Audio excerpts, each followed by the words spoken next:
মিরাক্কেল তো হবেই। গতবারে 18টাতে মিরাক্কেল হয়েছিল, 36টাতে মিরাক্কেল হবে।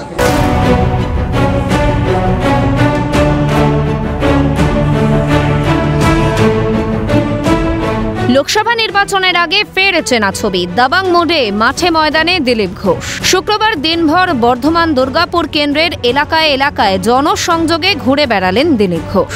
বাইক মিছিল করে বর্ধমান গলসিবাজার এলাকায় থামে তার গাড়ি। গলসিবাজারের ভরা সভা থেকে একের পর এক ইস্যুতে তৃণমূলকে তোপ বিজেপি প্রার্থী।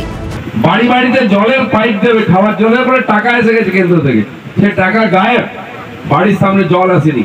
এখন আমি গ্রামে দেখছি নির্বাচনে লোক জিজ্ঞেস করবে জলের টাকা কোথায় গেল, জল জীবন, তো গ্রামে গ্রামে পাইপ লাগানো হচ্ছে, সব গ্রামের রাস্তা খুলে দিয়েছে। কেন 3 বছর টাকা পড়ে আছে, কোথায় ছিল, তার সুদটা কে খেলো? পিসি ভাইপো।